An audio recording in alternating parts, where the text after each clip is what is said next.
இயேசுவுக்கே புகழ். இன்று நம்முடைய தியானத்தின் 19வது நாள். இப்பொழுது நாம் இந்த தியானத்தின் 4வது பகுதியில் நாம் இருக்கிறோம். இந்த தியானத்தை பல பகுதிகளாக நாம் பிரித்தோம். இப்பொழுது நாம் இருப்பது 4வது பகுதி. தயவு செய்து யாராவது இந்த தியானத்தில் இன்றைக்கு புதுசாக கலந்து கொண்டால் தயவு செய்து முடிந்து போன அந்த பகுதிகள்லாம் தொடக்கத்திலிருந்து ஒரு முறை நீங்க கேட்டீங்கன்னா மிகவும் நன்றாக இருக்கும், பயனுள்ளதா இருக்கும். இந்த பகுதியின் தொடர்ச்சி நமக்கு தெரியும், வேற ஒண்ணும் கிடையாது. அன்பார்ந்தவர்களே, இந்த தியானத்தின் இந்த 4வது பகுதியாகிய இந்த பகுதியில நாம் எதை குறித்து தியானிக்கிறோம், சிந்திக்கிறோம் என்பதை நாம் அறிந்து கொள்ள வேண்டும். அதாவது கடவுளுடைய அருள், அதாவது கிறிஸ்து கொண்டு வந்த அந்த அருள் இருக்கு, வல்லமை. அது என்னது அப்படின்னா, கிறிஸ்து 33 ஆண்டுகள் இந்த உலகத்தில் வாழ்ந்த பொழுது அவர் வாழ்ந்த அந்த வாழ்க்கை, அவருக்குள்ள இருந்த அந்த வாழ்வு, அவருக்குள் வாழ்வு இருந்தது. அது மனிதருக்கு ஒளியாக இருந்தது. யோவான் நற்செய்தி 1 அதிகாரம் 4வது வசனம். Gospel of St. John. யோவான் நற்செய்தி 1 அதிகாரம் 4வது வசனம். அவருக்குள் வாழ்வு இருந்தது. வாழ்வு, லைஃப் அவருக்குள் இருந்தது. அந்த வாழ்வு மனிதருக்கு ஒளியாக இருந்தது. அந்த வாழ்வை தூய ஆவியானவர் இப்பொழுது நமக்குள்ளே கொண்டு வருகிறார். 33 ஆண்டுகள் அவர் இருந்த பொழுது அவருக்குள் இருந்த வாழ்வு, வேற அர்த்தத்துல சொல்ல போனா, வேற விதமா சொல்ல போனா, அவருடைய உள்ளத்தை, அவருடைய மனதை இன்றைக்கு நமக்கு தூய ஆவியானவர் கொண்டு வருகிறார். எவ்வளவு பெரிய பாக்கியம்! அதாவது கடவுளுடைய மனதை நமக்கு கொண்டு வருகிறார். அவர் கடவுளுங்க. அன்பார்ந்தவர்களே, இப்பொழுது பவுலடிகளார் இதை வேற விதமா சொல்லுகிறார். வேற ஒண்ணும் இல்லை. இதை ஆவியின் கனி என்று அவர் சொல்லுகிறார். ஆவியின் கனி. கலாத்தியர் 5வது அதிகாரம் 22, 23 வசனங்கள். கலாத்தியர் 5வது அதிகாரம் 22வது வசனமும் 23வது வசனமும். அங்க நாம் ஒவ்வொரு அந்த பண்புகளை பத்தி, ஆவின் கனிகள் அல்ல, ஒரு கனி தான். அதுல நிறைய பண்புகள் இருக்கு. கிட்டத்தட்ட 9 பண்புகள், சுபாவங்கள். அதுல அன்பை பற்றி நாம் தியானித்த முதல் பண்பு. 2வது நாம் தியானித்தது நேற்றைய தினம் மகிழ்ச்சியை பற்றி பார்த்தோம். 3வது இன்றைக்கு அமைதி. அமைதினா சைலன்ஸ் கிடையாது. ஸ்கூல்ல டீச்சர் மாணவர்கிட்ட சொல்லுவாங்க, எல்லாம் அமைதியா இருங்க. அந்த அமைதி கிடையாது. இது சமாதானம் என்ற அர்த்தத்தில் சொல்லப்படுகின்ற வார்த்தை அமைதிங்கிறது. இன்றைக்கு அமைதியை தேடி எத்தனை பேர் போறாங்க, இந்த சமாதானத்தை. பாட்டு கூட நம்ம கேட்டிருக்கோம் இல்லையா? அமைதி தேடி அலையும் நெஞ்சமே. இன்னைக்கு எத்தனை பேர் அமைதியை தேடி போறாங்க, இந்த சமாதானத்தை தேடி போறாங்க. எங்கெல்லாமோ போறாங்க, எந்தெந்த கோயில் போறாங்க, எந்தெந்த மலையில ஏறுறாங்க. நிம்மதியை தேடி, நிம்மதி. எங்கே நிம்மதி? எங்கே நிம்மதி? அந்த நிம்மதி, அந்த அமைதியை தேடி இன்னைக்கு மனிதன் அலைகிறான். எவ்வளோ காணிக்க போடுறான், எங்கெல்லாமோ போய் குளிக்கிறான். ஏதாவது பிரச்சனை இருக்கலாம், வீட்டுல இல்ல குடும்பத்துல பிரச்சனை இருக்கலாம், உடல் வியாதியா இருக்கலாம், இல்ல குடும்பத்துல அந்த கணவன் மனைவி உறவு பிரச்சனையா இருக்கலாம், பிள்ளைங்க பிரச்சனையா இருக்கலாம், இல்ல வேலையில ஒரு பிரச்சனையா இருக்கலாம், ஏதோ வேலை செய்யும் இடத்துல ஒரு பிரச்சனையா இருக்கலாம், எங்கேயோ ஒரு பிரச்சனை இருக்கலாம். அதனால அமைதியை இழந்து மனிதன் தவிக்கிறான். ஒரு தவிப்பு. அந்த தவிப்புக்கு விடைதாங்க இன்றைய செய்தி. அன்பார்ந்தவர்களே, இன்னைக்கு ஒரு சிலர் கன்னியாகுமரியில இருந்து காஷ்மீர் வரைக்கும் சைக்கிளை மிதித்து போறாங்க. கேட்டா ஏன் இப்படி போறீங்க கேட்டா, உலக அமைதிக்காக நாங்க சைக்கிளை மிதித்து போறோங்கிறாங்க. கன்னியாகுமரியில இருந்து காஷ்மீர் வரைக்கும் சைக்கிள் மிதித்து போயிருக்காங்க. செய்தித்தாள்ல வாசிச்சிருப்பீங்க, நியூஸ்ல வந்திருக்கும். நடந்ததுதான். கன்னியாகுமரி இருந்து காஷ்மீர் வரைக்கும் உலக அமைதிக்காக, சமாதானத்திற்காக சைக்கிளை மிதிச்சு போறாங்க. அவங்களுக்கு தெரிஞ்சுதான் அவங்க செய்யறாங்க, தப்புன்னு சொல்ல. அவங்களுக்கு தெரிஞ்சு அவங்க செய்யறாங்க. இன்னும் சர்வ மத பிரார்த்தனை நடத்துகிறாங்க அமைதிக்காக. சர்வ மத பிரார்த்தனை, உலக அமைதிக்காக இந்த மாதிரி சர்வ மத பிரார்த்தனை நடத்துறாங்க. அவங்களுக்கு தெரிஞ்சதை அவங்க செய்யறாங்க. ஆனா உண்மையான அமைதி எங்கிருந்துங்க வரும்? எபேசியர் 2வது அதிகாரம், எபேசியர்னா எபிஷியன்ஸ். எபேசியர் 2வது அதிகாரம் 14வது வசனம், verse 14. எபேசியர் 2வது அதிகாரம் 14வது வசனத்துல அருமையா இதுக்கான விடை அங்க தரப்பட்டுள்ளது. அவரே நமக்கு அமைதி அருள்பவர். அவரேங்கிறது ஆண்டவராகிய இயேசு கிறிஸ்து குறிக்கிறது. அவரே நமக்கு அமைதி அருள்பவர். அப்போ இந்த அமைதி ஒருத்தர்கிட்ட தான் வருது. அவர் தான் ஆண்டவராகிய இயேசு கிறிஸ்து. எவ்வளவு தெளிவா இருக்கு பாருங்க. இன்னும் ஆங்கில பைபிள்ல மொழிபெயர்ப்புல இன்னும் அருமையா இருக்கும். ஆங்கில மொழிபெயர்ப்புல அதே வசனம் எப்படி இருக்குன்னா, he himself is our peace ன்னு இருக்கும். he himself is our peace.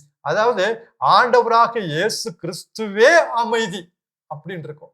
Tamil பைபிள்ல அவரே நமக்கு அமைதியை அருள்பவர் இருக்கு.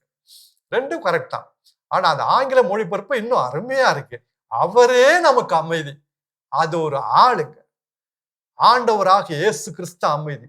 யாருக்குள்ள இந்த ஆண்டவர் வருகிறாரோ அவருடைய உள்ளத்துல நிச்சயமா அமைதி இருக்கும். நிச்சயமா இருக்கும். ஆனா அவர் சொன்ன வார்த்தையை பாருங்க. இயேசு சொன்ன வார்த்தை யோவான் நற்செய்தி 14வது அதிகாரம் 27வது வசனம். Gospel of St. John. யோவான் நற்செய்தி 14வது அதிகாரம் 27வது வசனம். அமைதியை உங்களுக்கு விட்டு செல்கிறேன், என் அமைதி உங்களுக்கு தருகிறேன். நான் தரும் அமைதி இந்த உலகம் தரும் அமைதியை போன்றது அல்ல. இந்த உலகத்திலும் அமைதி இருக்கு, அமைதி கொடுக்கறாங்க. ஆனா இந்த உலகத்தோட அமைதி எப்பேற்பட்ட அமைதி? இது இயேசு தரும் அமைதி போல அல்ல. இது நிரந்தரமானது அல்ல. உலகத்தில் பெற அமைதி ஒரு எடுத்துக்காட்டு சொன்னா நமக்கு நல்லா புரியும். நாங்க சின்ன வயசுல ஸ்கூல் படிக்கிற காலத்துல நாங்க இருந்த வேற ஒரு இடத்துல இருந்தோம். அப்போ எங்க வீட்டு கொஞ்சம் தள்ளி, ரொம்ப பக்கமா இல்ல, கொஞ்சம் தள்ளி ஒரு குடும்பத்தை எங்களுக்கு தெரியும், நல்லா தெரியும், எனக்கும் நல்லா தெரியும். அந்த குடும்ப தலைவர் எப்பொழுதுமே இந்த மதுபானம் அருந்து குடித்து கொண்டு வீட்டுல ஒவ்வொரு நாளும் பிரச்சனை. வீட்டுல மனைவி பிள்ளைங்களோட சண்டை போட்டிருப்பாரு. கொஞ்சம் மதுபானம் அருந்து சண்டை போடுறாரு. நாங்கெல்லாம் பார்க்கும்போது எங்களுக்கு ரொம்ப பரிதாபம். அந்த பிள்ளைங்க, பொம்பளை பிள்ளைங்க, அவங்க மனைவி அவ்வளோ அவங்க கஷ்டப்பட்டாங்க. உணவுக்காகவும் அவ்வளவு கஷ்டப்பட்டாங்க. எவ்வளோ பிரச்சனை வீட்டுக்குள்ள. அப்புறம் கொஞ்ச நாள் கழிச்சோன்னே இந்த ஆளுக்கு உடம்பு சரியில்லாம போய் அப்புறம் இறந்துட்டாரு. அரசாங்க வேலையில் இருந்தவர் இறந்துட்டார். இறந்த உடனே அவருடைய மூத்த மகளுக்கு, அவதான் மூத்த மகளுக்கு அந்த அரசாங்க வேலை கொடுத்தாங்க. சரி, அரசாங்க வேலை கிடைச்சு அவரை இறந்துட்டாரு. பொண்ணுக்கு வேலை கிடைச்சிருச்சு. இப்ப பக்கத்து வீட்டுக்காரங்கள்லாம் என்ன பேசிக்கிட்டாங்க தெரியுமா? இனிமேலாவது அந்த குடும்பம் சமாதானமா இருக்கலாம். இப்ப அந்த குடும்பத்துக்கு சமாதானம் கிடைச்சிருச்சு அப்படின்னு சொன்னாங்க. ஏன்னா அவர் இறந்துட்டாரு. குடும்பத்தை ஏகப்பட்ட பிரச்சனை பண்ணாரு, வேற இறந்துட்டாரு. இந்த பொண்ணுக்கு வேலை கிடைச்சு. இனிமேலாவது அந்த குடும்பத்தை சமாதானம் வந்துச்சு, அதே போதும் அப்படின்னு சொன்னாங்க. சமாதானம் அந்த குடும்பத்துக்கு வந்துருச்சு. உண்மையிலேயே அந்த குடும்ப சமாதானம் வந்துச்சா? இதான் உலகம் தரும் அமைதி. பிரச்சனை நீங்கியது, பிரச்சனை இல்ல, பிரச்சனை இல்லாத ஒரு சூழ்நிலை தான் இந்த உலகம் எதை சொல்றது? என்ன சொல்றது? அமைதி, சமாதானம் இருக்குன்னு சொல்றது. சண்டை இல்லாத சூழ்நிலை, அது அந்த அமைதி நிரந்தரமானது கிடையாதுங்க. இனி அந்த குடும்பத்துல பிரச்சனையே வராதா? இன்னும் பிரச்சனை வரணும். ஏகப்பட்ட பிரச்சனை வரலாம், நமக்கு தெரியாது. இனிமேல் பிரச்சனை இல்லைன்னு சொல்ல முடியாது. அவங்க பிரச்சனை இல்லாத ஒரு சூழ்நிலைக்கு அமைதி கிடையாது. பிரச்சனை மத்தியிலும் அந்த அமைதியோட சமாதானத்தோட இருப்பதாங்க உண்மையான அமைதி. அது இயேசு கிறிஸ்து மட்டும், அவருக்கு மட்டும்தாங்க நமக்கு கொடுக்க முடியும். வேற யாருக்கும் கொடுக்க முடியாது. அது அவருக்குள்ள இருந்தது. 33 ஆண்டுகள் அவர் வாழ்ந்த பொழுது எவ்வளவு பிரச்சனை அவர் சந்தித்தார். அப்பொழுதெல்லாம் அவருக்குள்ள ஒரு அமைதி இருந்தது. ஒரு முறை ஒரு பெயிண்டிங் காம்படிஷன் நடத்தினாங்க. Painting competition. அந்த பெயிண்டிங் காம்படிஷனோட தலைப்பு பீஸ், அதாவது அமைதி, பீஸ், சமாதானம் என்று வைத்தனர். அப்ப அந்த பெயிண்டிங் நிறைய பேர் நிறைய விதமான பெயிண்டிங் எல்லாம் பண்ணாங்க. இந்த அமைதி, இந்த வெள்ளை புறா, இந்த மாதிரி பல விதமான பெயிண்டிங் எல்லாம் பண்ணாங்க. கடைசியில ஒரு பெயிண்டிங்க பிரைஸுக்காக தேர்ந்தெடுத்தாங்க. அந்த பெயிண்டிங் எப்படி நீங்க கேள்விப்பட்டிருப்பீங்க, இருந்தாலும் இந்த இடத்த சொல்றேன். நமக்கு தெரியாது கிடையாது, தெரிஞ்சதான், இருந்தாலும் சொல்றேன். அங்க அந்த பெயிண்டிங்ல பாத்தீங்கன்னா பெரிய ஒரு புயல் காற்று வீசுகிறது, மழை பெய்கிறது, மரம் எல்லாம் அப்படியே உடைந்து வேரோட அப்படியே விழுந்து கிடக்கிறது, பெரிய புயல் காற்று வீசுகிறது. ஆனா அந்த புயல் காற்றின் மத்தியிலும் அந்த மழையின் இடையிலும் ஒரு மரத்துல, அந்த மரத்தின் கிளையில ஒரு பறவை அப்படியே அமைதியா உட்கார்ந்துருக்கு. பாத்தீங்களா? அந்த கிளை, அந்த பறவை உட்கார்ந்துருக்கிற கிளை கூட பாதி உடைஞ்சிருக்கு. அந்த பறவை உட்கார்ந்துருக்கிற கிளை கூட பாதி உடைஞ்சிருக்கு. ஆனா அந்த பறவையோட முகத்துல பாத்தீங்கன்னா அவ்வளவு ஒரு அமைதி. இத்தனை பிரச்சனை சுத்தி நடக்குது, பெரிய புயல் காற்று, நிறைய மரம் வேரோட விழுந்துருச்சு, மழையும் பெய்யுது. அந்த பிரச்சனை மத்தியிலும் இது அமைதியா உட்கார்ந்துருக்கு பாருங்க. அந்த கிளை, அந்த உட்கார்ந்த கிளை கூட பாதி உடைஞ்சிருக்கு. அந்த பெயிண்டிங்கு பிரைஸ் கொடுத்தாங்க. அன்பார்ந்தவர்களே, பிரச்சனை இருக்கட்டும், அந்த பிரச்சனை மத்தியிலும் ஒரு அமைதியோடு வாழ இயேசு நமக்கு சொல்லி கொடுத்திருக்காரு, கற்றுக் கொடுத்திருக்காருங்க. என்னவா இருக்கட்டும். ஒரு முறை ஒரு குருவானவரை பற்றி நான் கேள்விப்பட்டேன். 39 ஆண்டுகளாக அவர் படுத்த படுக்கையாக இருந்தார். 39 ஆண்டுகளாக ஒரு குருவானவர் படுக்கையாக இருந்தார். அதாவது 39 ஆண்டுகளுக்கு முன்னதாக அவருக்கு ஒரு விபத்து, ஒரு பஸ் ஆக்சிடென்ட் நடந்தது. அதுல முதுகெலும்பு பாதிக்கப்பட்டு அவர் படுத்த படுக்கையாக இருந்தார். ஒரு சிலர்லாம் அவர் சந்திக்க போகும்போது என்ன நினைச்சு போவாங்கன்னா, அவர் ரொம்ப கஷ்டப்படுறாரு, அவரை உற்சாகப்படுத்தணும், அவருக்கு ஒரு ஆறுதலான வார்த்தை சொல்லணும், அவருக்காக ஜெபிக்கணும் அப்படின்னு நினைச்சு அவர் படுத்து அறைக்கு செல்லுவாங்க. ஆனா அவரோட பேசி வெளியே வரும்போது இவர்கள் உற்சாகம் அடைந்து வருவார்கள், இவர்கள் ஆறுதல் அடைந்து வருவாங்க. அவர் இவர்களை உற்சாகப்படுத்துவாராம். அவருக்குள்ள அவ்வளவு ஒரு அமைதி, ஒரு மகிழ்ச்சி. அந்த குருவானவர் சென்ற ஆண்டு அவர் இறந்து விட்டார். 39 ஆண்டுகளாக படுத்திருந்தும் அவ்வளவு அவருடைய முகத்துல பாத்தீங்கன்னா அவ்வளவு பிரகாசம், அவ்வளவு ஒரு அமைதி, ஒரு மகிழ்ச்சி. அவருடைய முகத்துல ஒரு சமாதானம். அந்த வேதனையே தெரியல. போனவங்களாம் அதை உற்சாகம் அடைந்து அவரை இவர்களுக்காக ஜெபிப்பாராம். இவர்களுக்காக ஜெபிப்பாராம். ஆறுதலான வார்த்தை, இறை வார்த்தை அவர் சொல்லுவாராம். அன்பான சகோதர சகோதரர்களே, இந்த அமைதி சைக்கிள் மிதித்து போறதுனால கிடைக்காதுங்க. சொல்றேன்னு தப்பா நினைச்சுக்காதீங்க. அவங்களுக்கு தெரிஞ்சது அவங்க செய்றாங்க. இன்றைக்கு எத்தனை குடும்பங்கள் இந்த அமைதிக்காக ஏங்குகிறார்கள், இந்த அமைதிக்காக ஏங்குகிறார்கள். இயேசு கிறிஸ்துவால் மட்டும் தாங்க இந்த அமைதி, இந்த சமாதானத்தை தர முடியும். இந்த உலகத்துல நம்முடைய தனிப்பட்ட வாழ்க்கையில, குடும்ப வாழ்க்கையில எவ்வளவு பிரச்சனை வரட்டும், அந்த பெயிண்டிங் மாதிரி நம்மளை சுத்தி எவ்வளவு பிரச்சனை நமக்கே வரட்டுமே, நம்முடைய குடும்பத்திலே வரட்டுமே, இருந்தாலும் அதுக்கு மத்தியில் அமைதியாக வாழ முடியும்.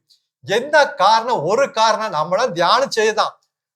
கடவுள் அனைத்தையும் தம்முடைய, சொல்லுங்க பார்ப்போம், கட்டுப்பாட்டிற்குள் வைத்திருக்கிறார்.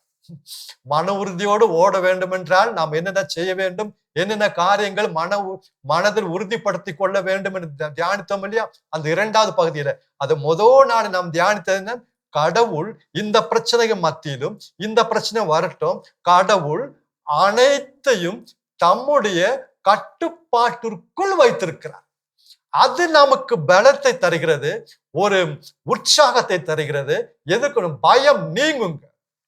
இந்த அமைதி வந்த பயத்துக்கு இடம் கிடையாது. சீடர்களும் பயந்து ஒரு அறையில இருந்தாங்க. அப்ப அந்த பயந்து போன சீடர்களை பார்த்து உயிர் தாண்டவர் சொன்ன முதல் வார்த்தை, உங்களுக்கு சமாதானம், உங்களுக்கு சமாதானம்.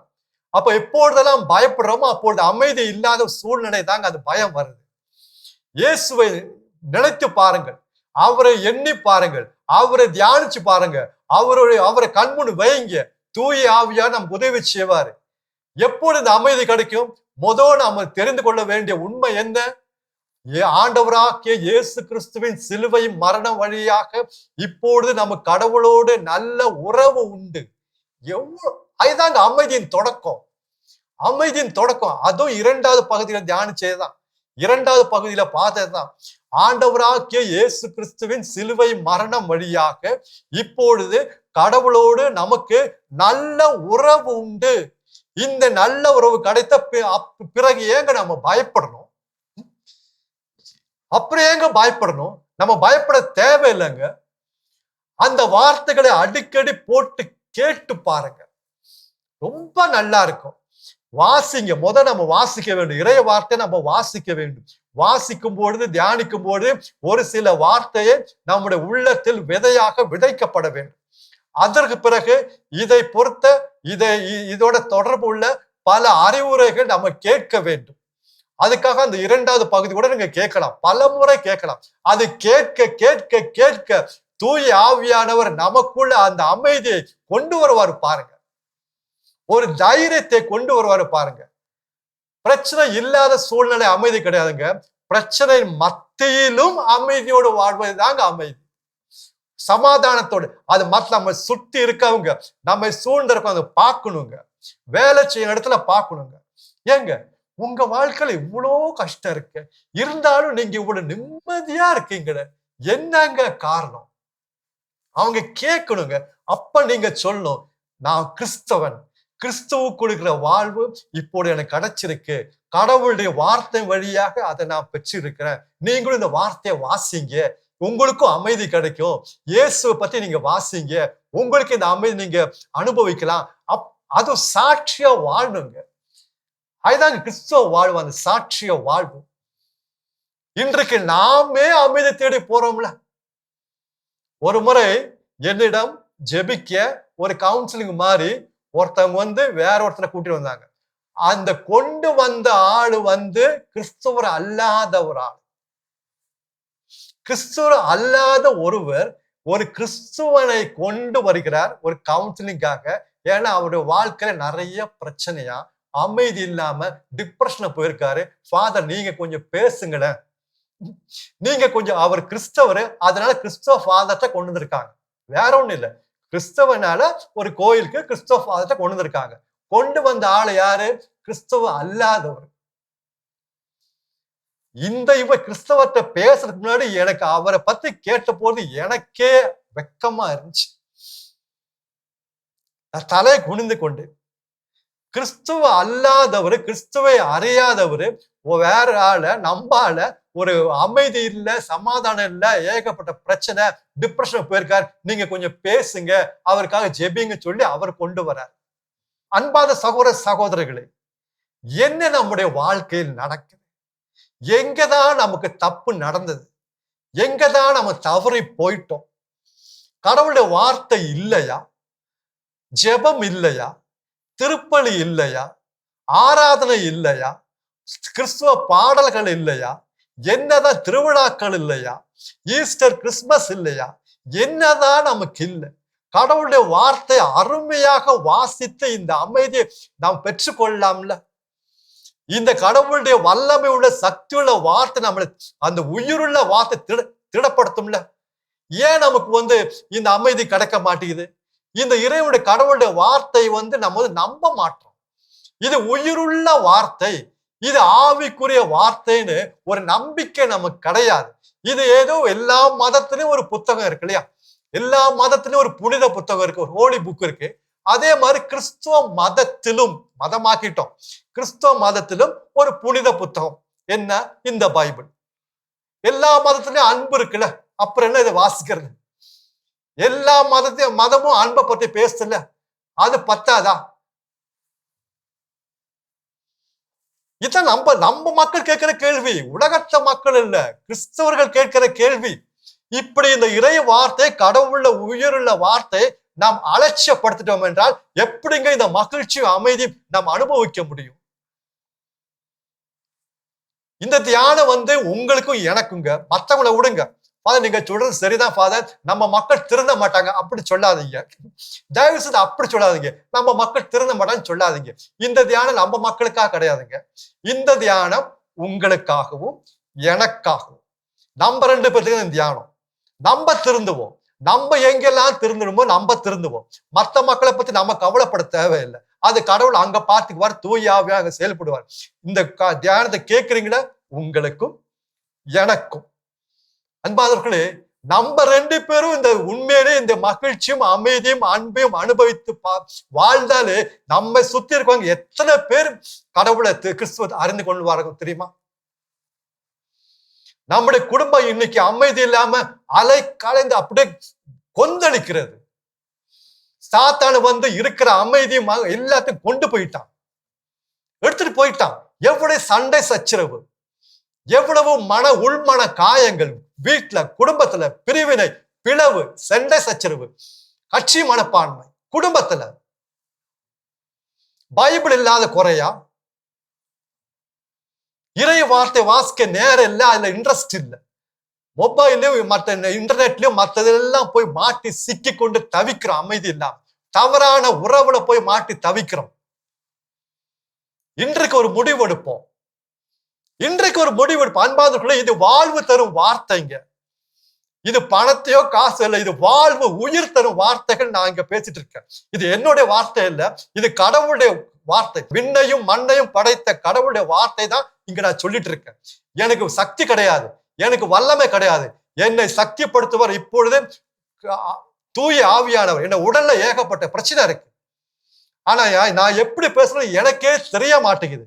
எப்படி கடவுள் இந்த வல்லமை கொடுத்தாரு எனக்கு தெரியவே மாட்டேங்குது.